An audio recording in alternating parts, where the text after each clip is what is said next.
Ball Sports. And one of the big things I want to say is Cardale Jones should declare for the NFL draft, not today, but right now. Like Cardale Jones is beyond, it's past due time to declare for the draft. And then you ask, Cardale Jones started 3 games. Why in the world, or 2 games? Why in the world? And the championship would be his 3rd game. Why in the world would he declare for the draft? Whether he wins or loses, especially if he wins, Cardale should declare for the draft. And this is why.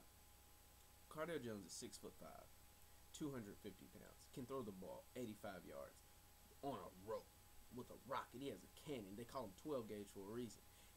And out of all the quarterbacks at Ohio State, he's the one built most like an NFL quarterback. He is the one with probably the best pro potential. You know, JT Barrett is 6'1", 210 pounds or so. He's more of a college player. Braxton Miller, this game does not translate well to NFL quarterback. Cardale Jones, 6'5", 12 gauge with a cannon for an arm, that translates. That has a mass appeal in the NFL level. And I would go as far to say is Cardale Jones, to me, if he declares, would be the 3rd quarterback prospect behind Marcus Mariota and Jameis Winston. I mean, I think he'd be 3rd behind those two, and 1A, 1B, and then Cardale. So he'd be number 3.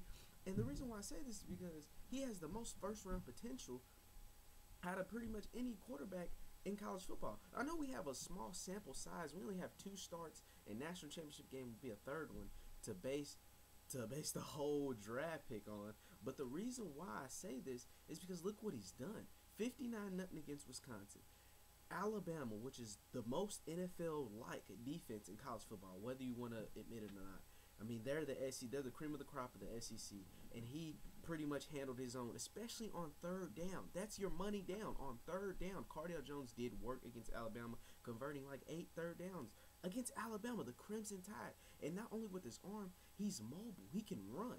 Cardale, I mean, he's not the Blazer, the Braxton Miller is. He's not going to make people miss an open field, but he can convert 3rd downs. He can run. He can lower his shoulder and deliver all 250 pounds in his ass Landon Collins, All-American safety for Alabama, how that worked out. Cardale did some work against him.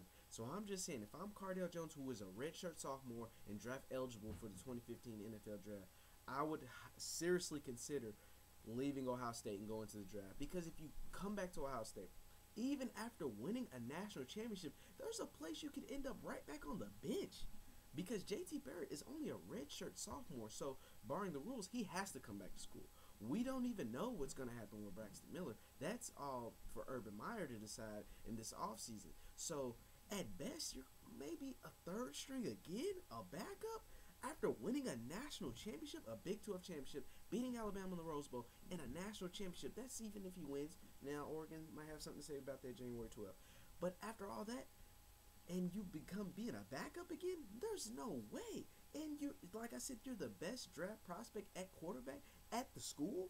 There's no way I would go back to Ohio State, especially if you win the championship. Cardale Jones should go to the NFL, and that's what I have to say. You let me know your opinion on this. What's your thoughts? Should Cardale go back to Ohio State and continue to be a backup? Do you think Urban will start him over Braxton and JT, who have a lot more experience and have won a lot of big games, even though Cardale's won some big games for himself? I don't know. Tell me what you think. Once again, my name is Jeff Lightsy Jr. with Bar Sports. Continue to like, subscribe my videos on YouTube. Thank you for watching. Peace.